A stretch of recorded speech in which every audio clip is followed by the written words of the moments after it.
Oh boy, welcome to Doom Scroll Patrol. Today we talk about the government shutdown, and we also just riff on Corey Doctorow for a while, which is fun. If you don't know who Corey Doctorow is, you will soon.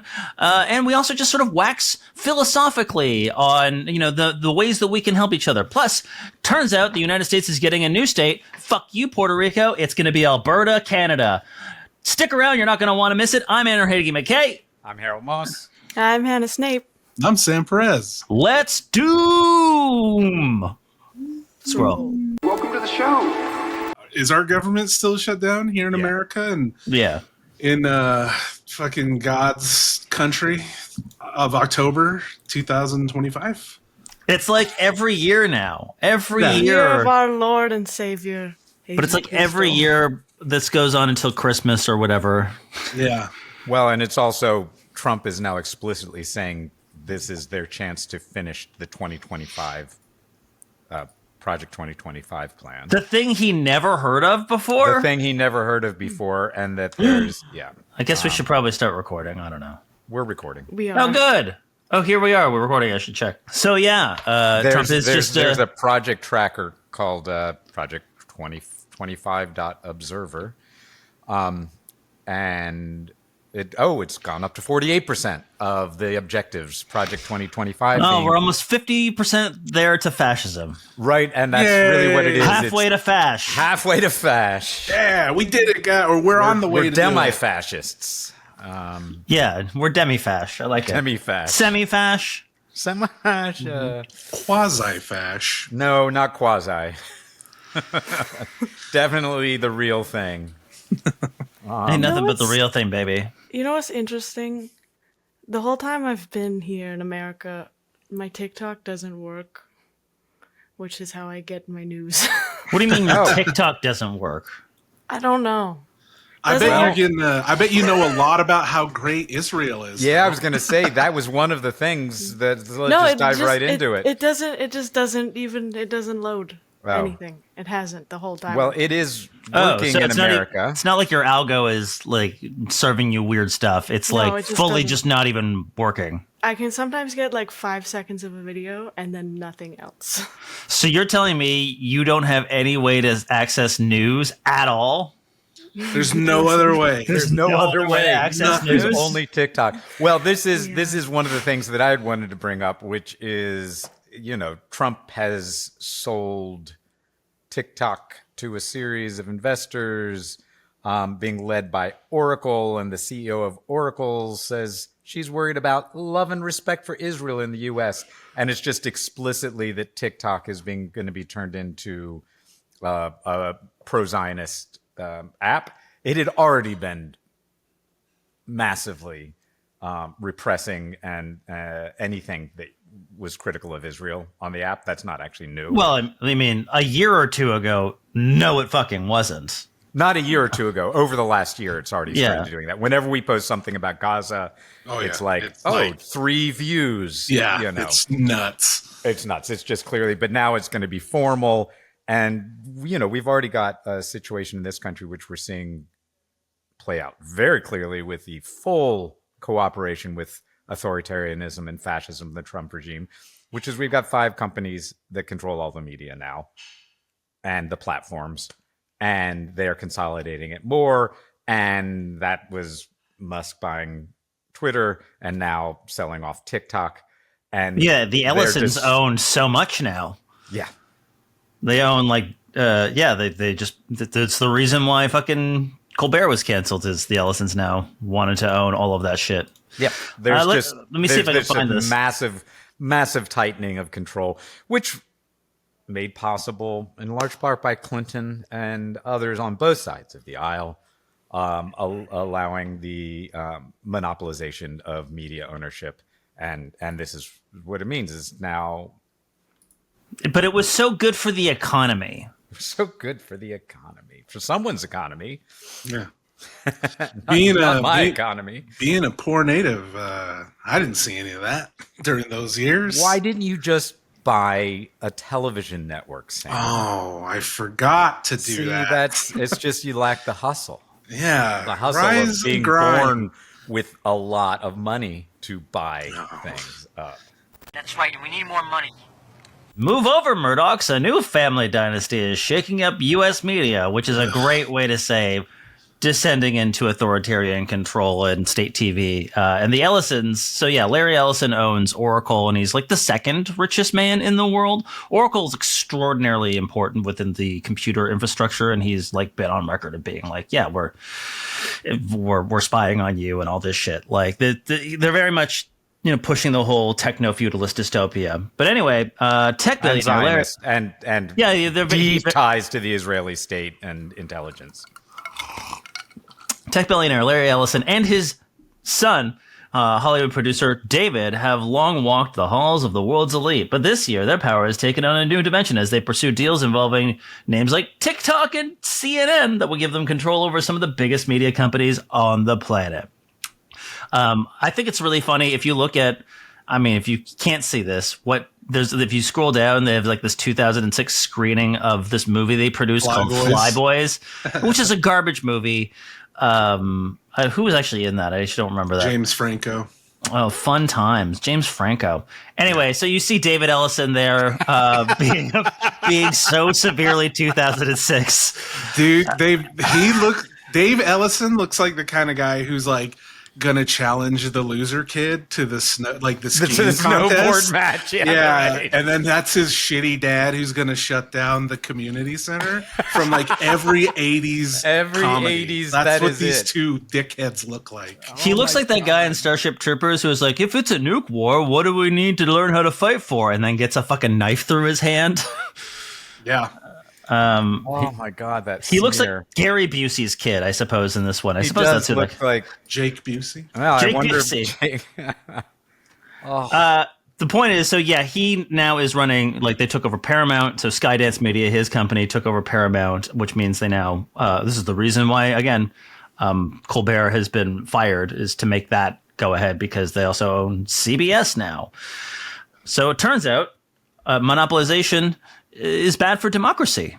And it's a thing that people seem to sleep on until it's too fucking late.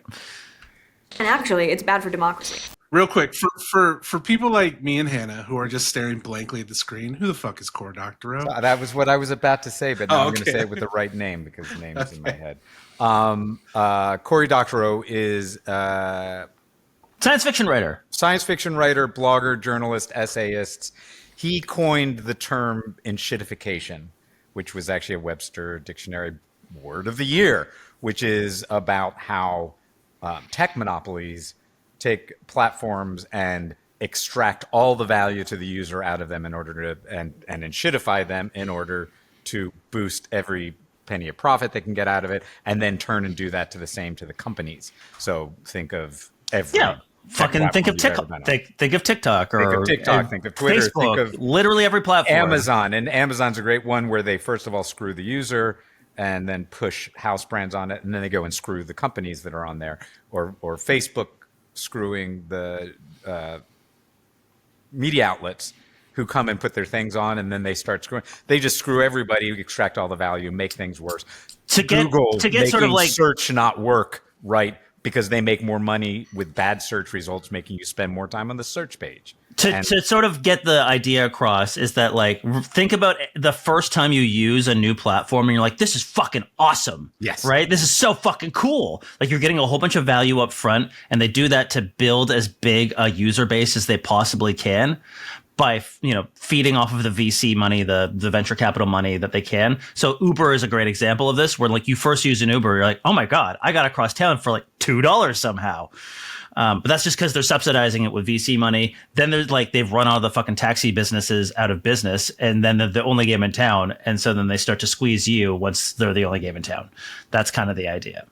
Yeah. And so he's been writing about this, and really the word enshittification just summed up his work of many years and caught on, right? But this is what he's been writing around. And he focuses very hard in terms of, if we're going to do anything, we need to actually start breaking up the monopolies, which of course is very popular amongst the population and very unpopular amongst the politicians who are owned by the monopolists. Yeah, both on the left and the right. Yeah. Everyone agrees that these big fucking companies are too fucking big. They're too big. It's destroying everything and destroying life on Earth. But they pay real well to the people who keep them unsplit up. So everything's just getting more and more concentrated. But Corey Doctorow, pluralistic.net, we should just put that up there. He's regularly speaking incredibly well on this. And his new book is out this fall, Enshittification. And he just speaks more clearly on this matter and on matters of tech and of like, what the hell do we do than anyone I know. Well, I trust this guy with my life. When you have to buy media outlets to try and stop people from hating you, probably means you're losing the argument. Yeah, I just don't think that's going to work. It's not going to work. I think people are too smart at this point to be like, oh yeah, I've seen months and months of fucking blown up children and fucking devastation and starvation and privation.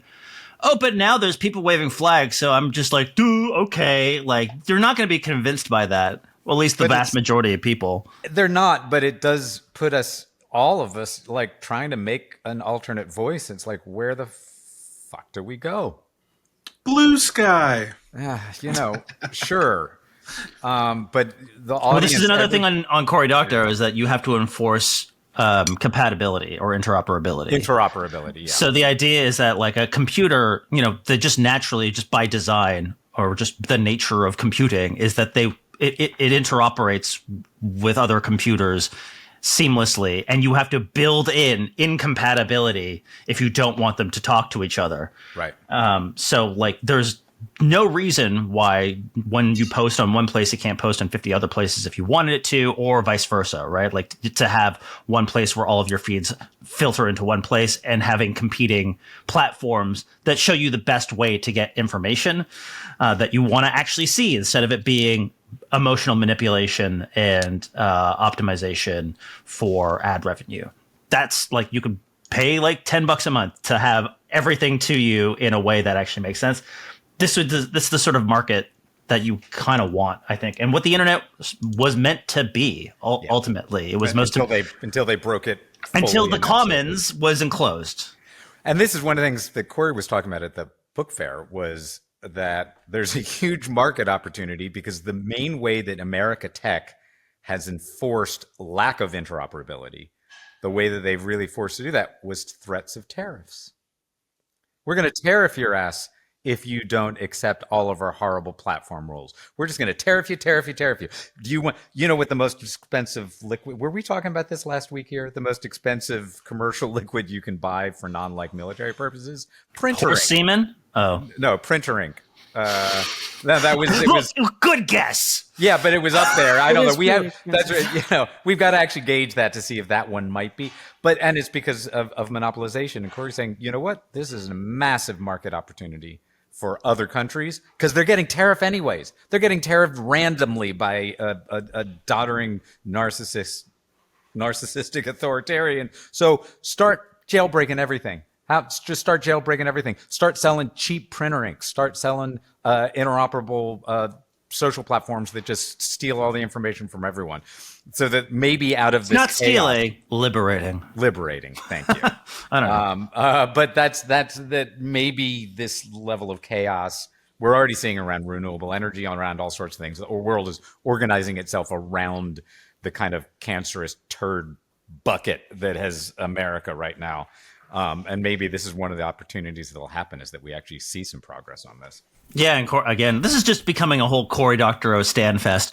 But in his interoperability book, he talks about how don't get fucking performatively angry at Elon Musk for throwing Z-Kyles and shit like that. Make it legal in your jurisdiction to jailbreak Teslas so that they never get a dime from you again after you buy them.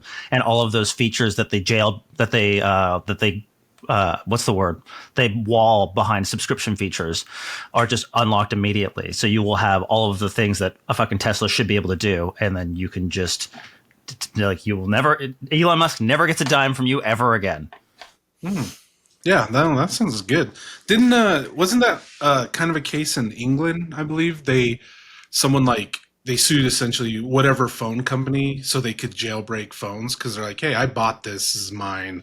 and then like I think the whatever government was sided with them because he did like a kind of like a secondhand phone business, and they were like the government was like, oh yeah, this is you should be able to. You bought this phone, it's yours. It is if you're not infringing copyright laws, it is legal to jailbreak phones in the UK. And this is ultimately the big takeaway from I think what a lot of Corey Doctorow does, which is basically say that all of these monopolies, all of these like enforcement, it's all a legal construct. Yeah. There is no reason why this shouldn't be way easier for you, and it's because they want to be able to just suck as much value as they possibly can out of this at the expense of you, the consumer, and technological progress generally. Yep. So like the Nintendo Switch came out, the Nintendo Switch 2 came out, and like I have to double check this, but I think legally you do not own it. You have purchased a license to operate it. I believe so. I remember it's just just talking to some dude at a camera shop, and he's like, "Oh, I want to get the Switch, but like you don't actually own it." I'm like, "Wait a minute, what?" Well, and that's what's happening. With this is how I get my news. It's just dudes at a camera shop. Yeah. So this is it. It says you don't own a Switch 2. Stems from the Nintendo's end user license agreement for the console, which allows them to remotely brick or permanently disable the device if users violate terms such as using unauthorized software or hacking. So there it is again. Yeah, you don't own it. Do you really own anything in this lifetime? Well, speaking of enshittification, some products enter the world already shit, like AI platforms. They just start as shit and get worse from there. So one of the many, many, many things that's horrible about AI, besides entirely being built on stolen data, and you see there's a new, Sora had a new model, and everybody's showing just using other people's IP to make stuff. Look, I can recreate a level of a video game that was entirely what they trained the model on. So it's just spitting back what they stole. Isn't that amazing, right? But when we look at their plans, OpenAI,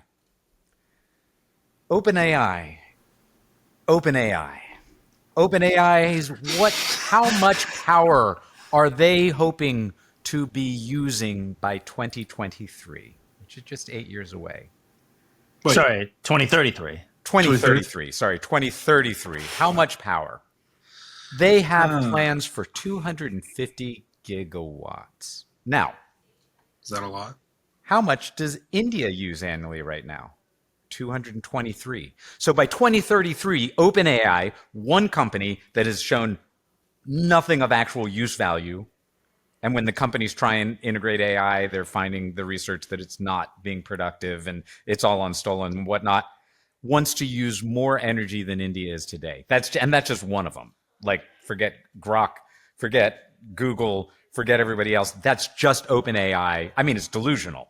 And the amount of fresh water, and when you look at what's going on with fresh water in the world, 75% of the world's population is in areas where already we're seeing stresses on fresh water availability, and these data centers just spew through fresh water. And we're already seeing in states that people are getting their power going up by 10, 20%, and actually having their power throttled in order to let the data centers access the power.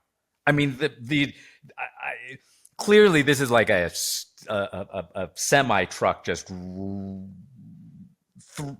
pedal to the floor going towards a wall. I mean, this is insane that one company is going to do this. But this is the platform that started out shit and is just going to become like toxic nuclear explosive diarrhea shit splattering over the entire planet. Yeah, and for more context, there's just under 1.5 billion people in India, which is about 20% of the world's population. Yeah, so OpenAI will be using more power than 1.5 billion people do today, if they in their dreams. But I need to use all that power to make Lord of the Rings characters kiss.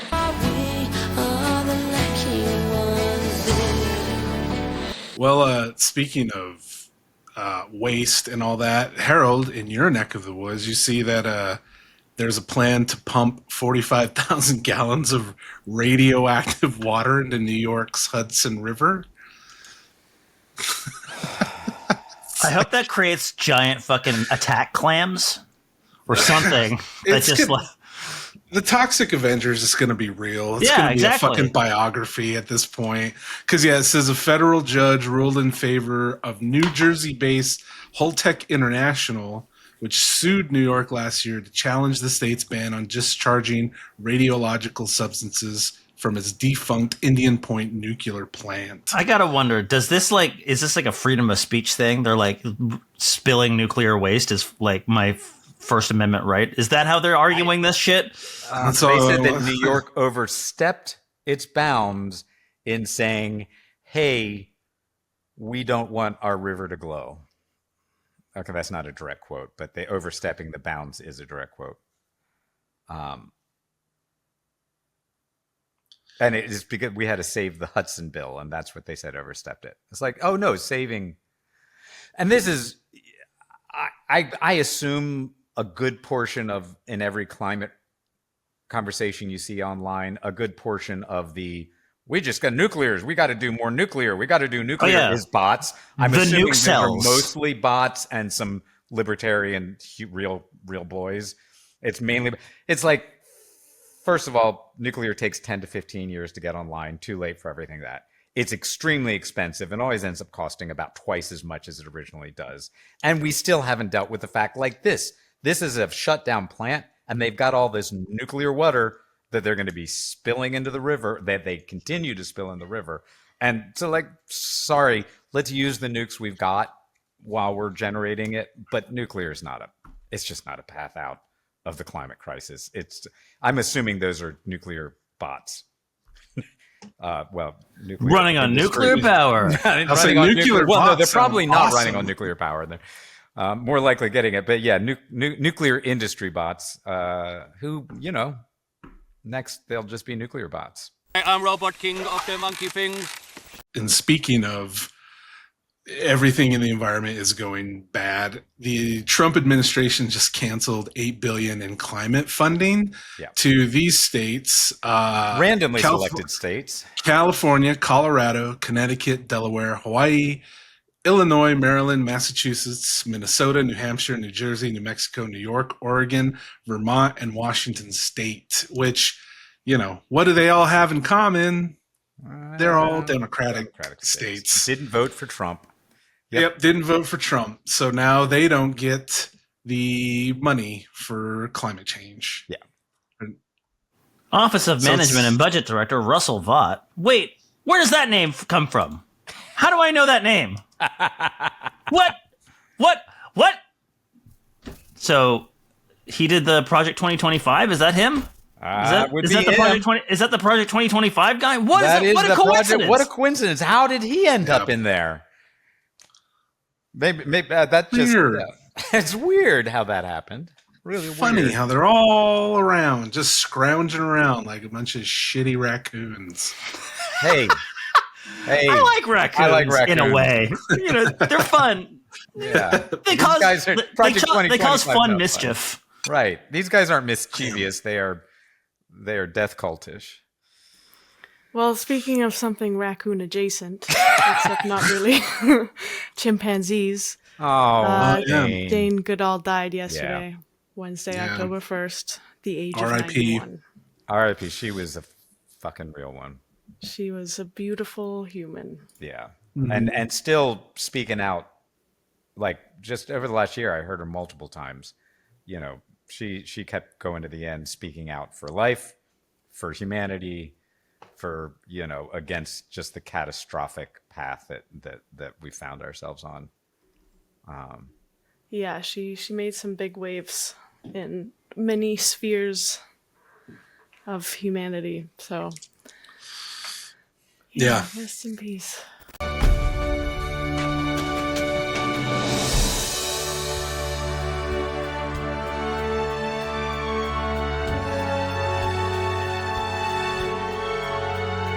Other big news this week was I don't know if you all got much of this up in Canada, I guess I can only say Aaron because, well, we know Hannah's not getting any. Hannah's not getting her news from TikTok, so we don't know. Yeah, she has no idea what's going on. Unprecedented gathering of America's military leadership. Oh yeah, we all saw that. Yeah. We saw that and laughed. And laughed, yeah. We all thought, hey, I mean, sure, all of your generals are basically the size of our entire military. That's fine. So Hegseth could talk about no more men in dresses, no more DEI shit. No more fat people. No more fat people. A lot of generals are fat. No more the people rules who of just engagement. No more war criming is good. Hazing and beating up new recruits. I believe he also said something. We're not going to worship climate change anymore. Like, yeah. The U.S. military was fucking out there worshiping climate change. Yeah. The number one cause of climate change in the world, the U.S. military. The people who go to war for oil. Right. Yeah. At the same time, the people who have long said that climate change is a threat multiplier and should be central to U.S. military doctrine. So the actual I'm not shitting on their analysis. They're usually pretty fucking right on a lot of things. They're right on things because they got a lot of money and they got to go kill people effectively. And they're like, oh my God, climate change, that changes everything. It's going to make more wars and we got to put it at the center. It's like, nope. And they're ultimately an arm of the people that you put in fucking power, right? I mean, like, they're going to war because you told them to. Yeah. No, they want to. Yeah, they're just so itching to go to Kuwait again. Yeah. Well, I mean, to be fair, most people in the military, there are the bloodthirsty Muslim would probably prefer not to be in a war. But the vast majority of the people in the U.S. military that I've met are just people like, yeah, I was poor. Yeah. Oh, yeah. No, and this is the other thing why DEI has been so central to them is actually the military is, because of the economic draft, is the most integrated part of American life. Yeah, you want to meet? Had to be. You want to meet poor Americans? Enlist. Yep, poor Americans of all colors, creeds, everything. Enlist, and so this. I mean, it's once again seeing these authoritarians actually undermine the ability of the America to be the cop of the world.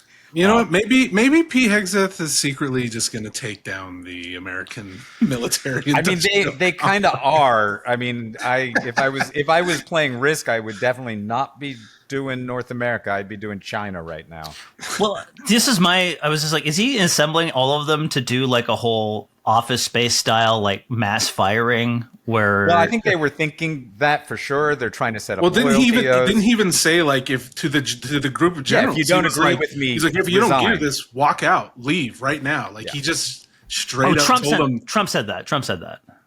No, Did also has said. Yeah, he told up that room full of people who've done more than Hegseth ever did in his drunk rapist life. He told him to just walk away, like resign right now. Resign right now. Can you imagine what would happen if there was like a parallel command structure that just separated in that room right now, or at least, or even the majority of them that are just like, yeah, okay, we're gonna fucking like they could easily have. I mean, that was one of the ironic things about bringing them all together is they can talk to each other. They can talk to each other. And you saw, I mean, the reaction which these guys, which it's typical, they're not supposed to be boisterous, but these guys were doing a rally. They were doing a Trump rally. Hegseth and Trump were expecting all that. Stone-faced, quiet. Because they're generals. They're generals, but also nothing that was said was in alignment with what they actually think, right? So there's absolutely conversations going on in the military, but I certainly am not going to hold my breath at the military after the media, after the opposition party, after every other social force in America has proved itself completely unwilling and unable to stand up to authoritarianism. I'm definitely not going to be, rolling my dice on the generals being the ones that save American democracy. They won't save you. I'd like a little collage of some of his best performance from that day. I don't know if we want to watch it together. Gulf of America, the Gulf of America, because to me it was always the Gulf of America. I could never understand. We have 92% of the frontage, and for years, actually 350 years, they were there before us. It was called the Gulf of Mexico. I just had this idea. I'm looking at a map. I'm saying, we have most of the frontage. Why is it Gulf of Mexico? Why isn't it the Gulf of America? And we want war because we want to have no wars, but you have to be there. And, you know, sometimes you have to do it. I have settled so many wars since we're here almost 9 months, and I've settled 7. And yesterday we might have settled the biggest of them all. Although, I don't know, Pakistan, India was very big, because we can't let people throw around that word. I call it the N-word. There are 2 N-words, and you can't use either of them. And they're brave in our inner cities, which we're going to be talking about, because it's a big part of war now. It's a big part of war. But the firemen go up on ladders, and you have people shooting at them while they're up on ladders. I don't even know if anybody heard that. And I said, don't talk about it much, but I think you have to. Our firemen are incredible. They're up on one of these ladders that goes way up to the sky, rescuing people, and you have animals shooting at them, shooting bullets at firemen that are way up in death territory. You fall off that ladder, it's over. It's over. They don't even have to inspect you for a general, because we have beautiful paper, the gorgeous paper. I said throw a little more gold on it. They deserve it. I want the A paper, not the D paper. We used to sign a piece of garbage. I said, this man's going to be a general, right? Yeah. I don't want to use this. I want to use the big, beautiful, firm paper. Something happened. But I said, my favorite word in the English dictionary is the word tariff. And people thought that was strange. And the fake news came over, and they really hit me hard on it. They said, what about love? So we found $31 billion, and we're not sure from where it came. A gentleman came in, a financial guy. Check the tariff shelf. No, sir, the tariffs haven't started in that sector yet. I said, yes, they have. They started 7 weeks ago. Check it. But it's something we're actually considering, the concept of battleship. Nice 6-inch sides, solid steel, not aluminum. Aluminum that melts if it looks at a missile coming at it. Starts melting as the missile's about 2 miles away. Now, those ships, they don't make them that way anymore, but you look at it, and your secretary likes it, and I'm sort of open to it. And bullets are a lot less expensive than missiles. You know, when I walk downstairs, like I'm on stairs, like these stairs, I walk very slowly. Nobody has to set a record. Just try not to fall, because it doesn't work out well. A few of our presidents have fallen, and it became a part of their legacy. So one thing with Obama, I had zero respect for him as a president, but he would bop down those stairs. I've never seen pop, pop, pop. He'd go down the stairs, wouldn't hold on. I said, it's great. I don't want to do it. I guess I could do it. But eventually, bad things are going to happen.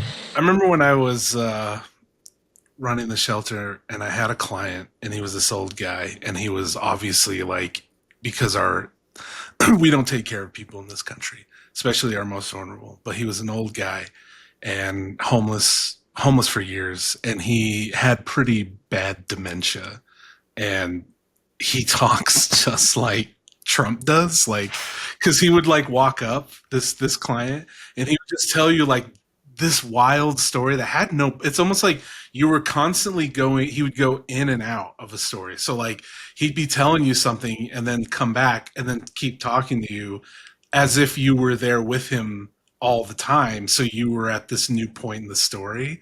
So it was like you were just getting these pieces, and that's like what Trump reminds me of. It reminds me of this guy.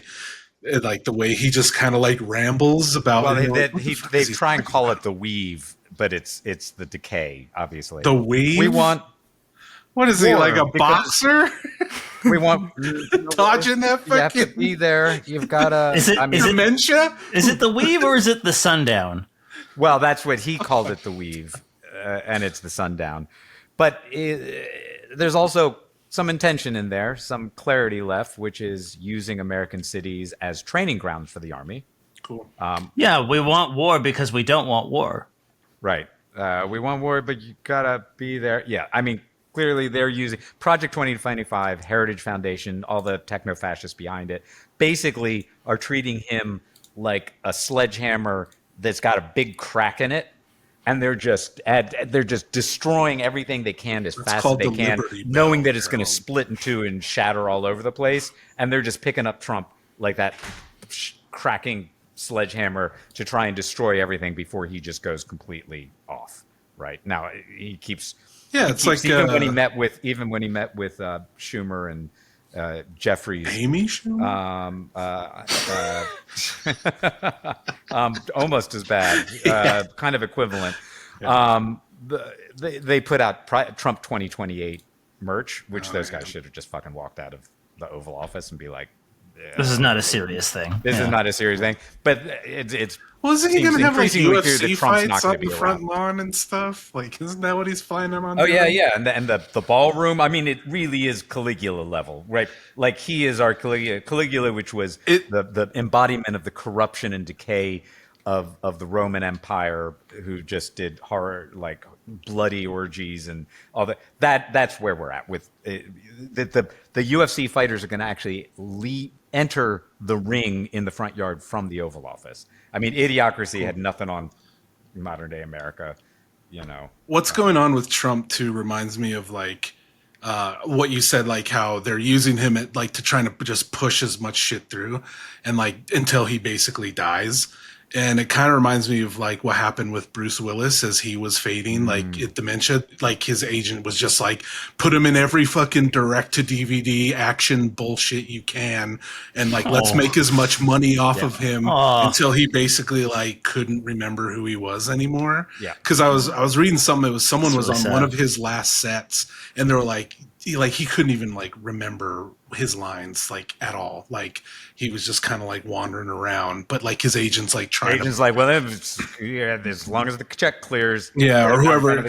I don't know if it was his agent per se, but I'm guessing. But like the people in charge of his career, like they need to get their 10% or whatever. Yeah, and I feel like that's what's happening with Trump now. Trump, like absolutely. he's doing that, so like they're all like, we gotta milk this fucker and like get everything we can before he fucking kicks the bucket.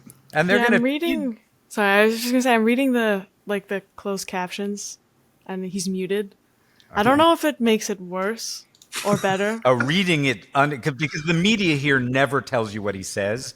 They always do as they call sane washing. They clean it up and give it some level of coherence. Just reading what he says is alarming. Well, I'm pretty sure this is just closed captioning. I don't think there's anything changed. It's cleaned up. Well, it's still. No, this isn't cleaned up. No, this isn't cleaned up. I'm saying once it gets reported on. Oh, I see. They clean it up. Yeah, they're like, he said this, and they take a quote, and then it's like they put it into its own context. Took an unusually strong stance on murdering puppies. You know. Yeah, I mean they do this because they have to write an actual story that's intelligible to the reader. Like it's an artifact of the medium that they're trying to tell a story in. But yeah, well, what are you trying to say? I just read what he was just saying, and he was like, we're thinking about creating like solid ships of solid steel and aluminum that melt if a missile comes. Oh no, he was complaining. No, this was we're looking at battleships. I saw this movie. That's basically what it was. And he went to battleships. I played this board game. I played this board game. You think we should do battleships? Why don't we do battleships anymore? Rihanna was there. And then it's like he thinks that they're somehow going to come up with a battleship, which is the most irrelevant thing, even if you're trying to be an imperial power slaughtering a lot of people. And that you don't need battleships anymore. You can have it. Yeah, we all know it's Gundams. It's not you need Gundams. You need Gundams. Right. That's what we should be putting our money in. I'm sure. I'm surprised Musk hasn't announced a Gundam yet. Because that's true. Actually, I know exactly why. We're going to have our first Gundam. Exactly why. Because he's a fucking poser-ass loser. No, but he promises Mars. Gundams. Because Mars, you can look at, everyone knows fucking Mars. No one knows about Gundams, or a lot of people do, but not him, because he's a poser and he fucking sucks. That's why he doesn't know about it. He's not a real anime fan. No. He doesn't video games. He doesn't even play his own fucking video games, guys. Come on. He paid someone to play whatever that game was. It's like, get out of here. You're a cheat and a swindler. So I'm working on a video for the Goose about Alberta separatism, and this is very much an America story as well, because there's a I'm going to say fringe. We'll call it fringe element in Alberta. There's a lot of people in Alberta who are like pissed off with the federal government, and I totally get that. But then there's others who like want to separate, and they're very much aligned with the MAGA movement. So just to sort of long story short, there's a group called the Alberta Prosperity Project, and their whole raison d'etre is to make Alberta a independent, landlocked petro state, basically cold Qatar. And their whole idea behind this is like how they're going to like cut taxes and deregulate everything. and just put it all on oil, and they want to triple oil sands production and double gas production, which would basically make them like overnight the largest polluting jurisdiction the earth has ever seen.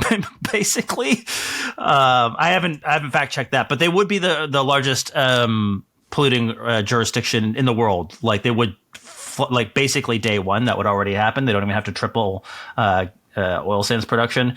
But they actually just came back on Monday from a trip to a trip from Washington, D.C., where they met with the Trump administration.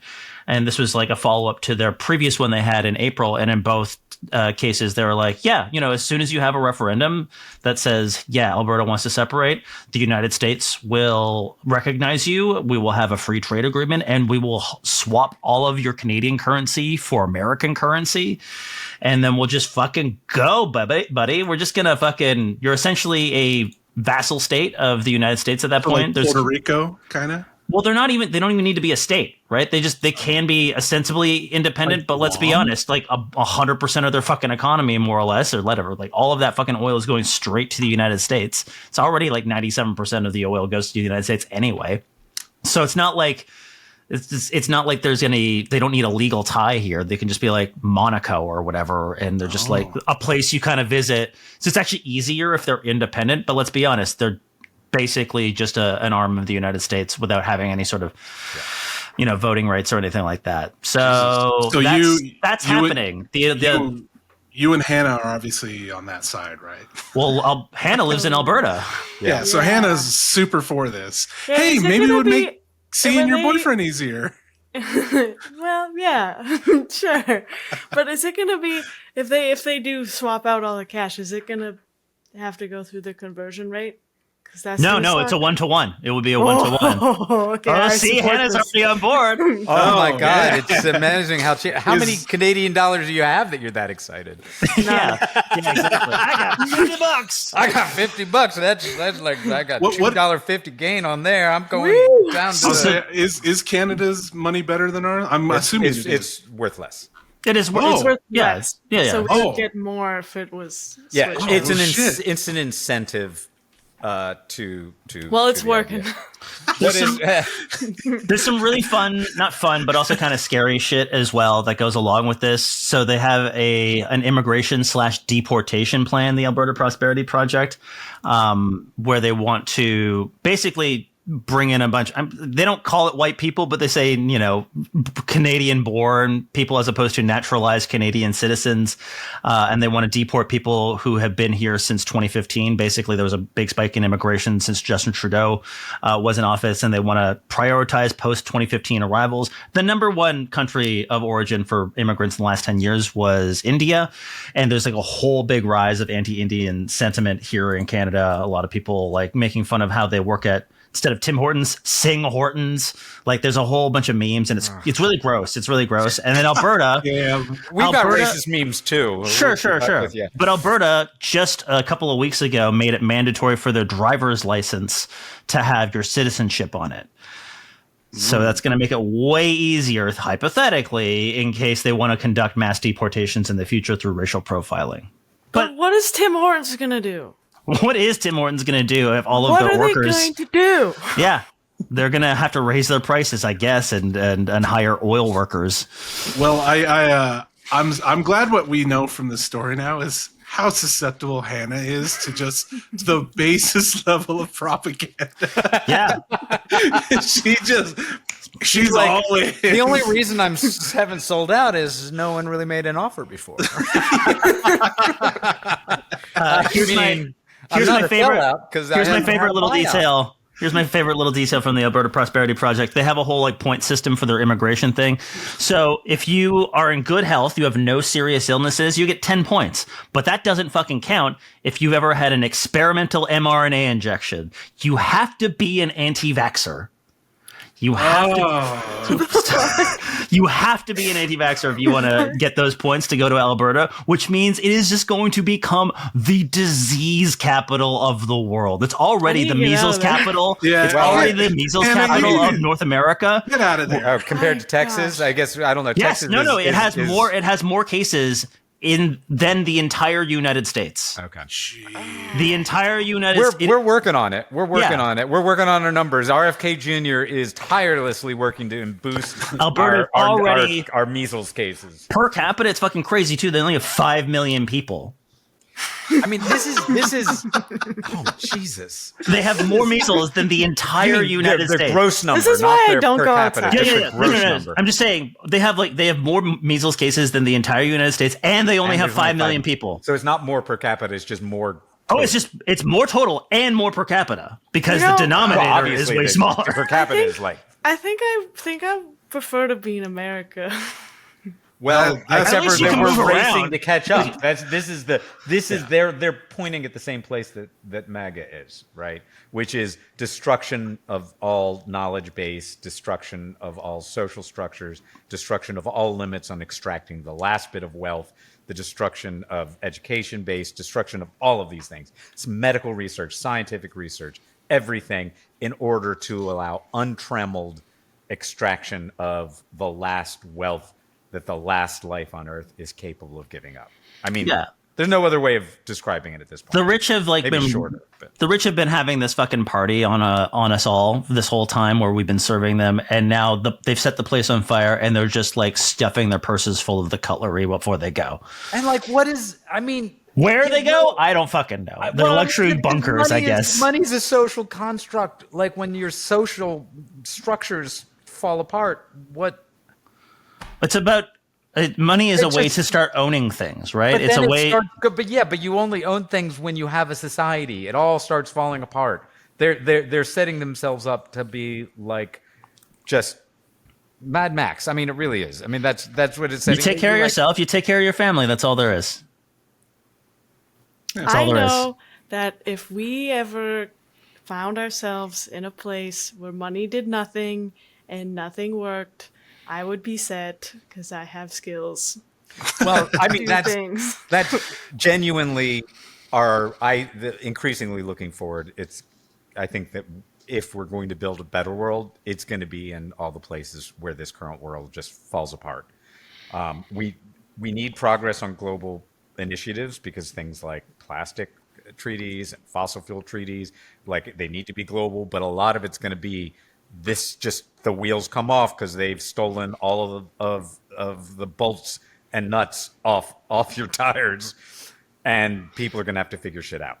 I don't know if there's anything in principle stopping people from sort of self-organizing in a direct, like democratic way, like collectively in at least a voluntary basis. If there's enough people who give a shit and like you can be like, hey, I'm this person, I'm willing to, instead of like, like I'm paying a whole bunch of taxes or whatever, and like I can also contribute a little bit of money to this, and that way we can kind of all take care of each other because we have scale. I don't think there's anything in principle that would stop that happening on like both starting on a local level and then scaling upwards. Well, we have the technology for these things. People are doing that, and when it happens on a large scale, what stops like providing healthcare or whatever. It's a thing we could start doing. What happens on a large scale? Because the FBI shoots you. Well, not just the FBI, armies come in. Those are revolutionary accident. moments when people start self-organizing to take over the functions of society that have not been taken care of them. It happens over and over again. It happened, in Chile they were called cordones. Then in Russia they were called Soviets, which just meant council. They're councils. People come together. It happens over and over again. Paris Commune, you see it over and over again. What's happened historically is that when people start to organize themselves like that, the state or other states come in and just start killing everybody, right? Yeah, so the question becomes... The FBI shoots you. Yeah, but the question becomes when they start to lose their ability to do that because they've so looted the store that even their structures, as we've seen with this whole ridiculous spectacle with Hegseth and Trump, they start undermining their ability to actually do even that. That may be where our hope is. I think there's that. I think there's people when it's just like you can when people start delivering for each other, And they're like, oh, I don't need to be so market dependent. I don't need to be so fucking desperate all the time. Then I think that changes things. But also I think there's just a number of like people in the middle who just, they want to kind of go back to something that looks a little like normal. And they don't want the fucking noise and threat of violence that is coming from this extreme right wing of people. Yeah. But I don't know where those people are. They're probably just, scared and not really knowing what to do with themselves. And I think there needs to be a pathway for those people to like make a difference in their communities and whatnot. Mutual aid and local organizing is a huge part of a key to the future. And that includes like creating resilient local renewable energy grids and food systems and support in times of disaster. Because we're already seeing our government is failing when there's natural disasters in the US, right? And yeah, contrary to what you've been told from all the movies and shit like that, people don't start looting and like killing each other as soon as like the government abandons it, and people. Yeah, if anything, it's the opposite. They come together, and those are the things. So building up those networks in advance, building up mutual aid networks, building up. We're getting to the point where we can start putting factories on our desktop, right? That's energy. Part of the threat of renewable energy is it's, as we've talked about before, it's not centralized, it's not controllable, it's not something you can guard with the military, and that's one of the reasons they're trying to stop it, but they failed. It's not going fast enough. They've slowed it down to the point of incredible danger to humanity, but it's moving fast. And when they can't control the energy, if they can't control the manufacturing, they have no central control, then those local resilient networks really have a potential. It really does come down to like the Dune, that he who controls the spice controls the universe. But if the spice is decentralized, you can make spice at home now, buddy. You can make spice at home now, yeah. We should do a Doom Scroll Patrol bingo card, and one should always be a Dune reference. Yeah. Why don't we just name this Dune Scroll Patrol? Ooh, that's a good spinoff.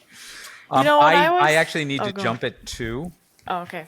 Yeah, I also need to get back to work. Let's wrap up. So should we do our? What a hopeful note we ended on. Yeah, we did end up in a hopeful note. Kind of a hopeful note of like, hey, we all have a shared humanity. Let's not forget that, because they're in the business of giving you dread and despair. And I think one of the best memes that I keep coming back to is, if it was hopeless, their propaganda would be useless. Thank you for listening to Doom Scroll Patrol. Like, comment, and subscribe to Undeniable Network for more content and to support our work.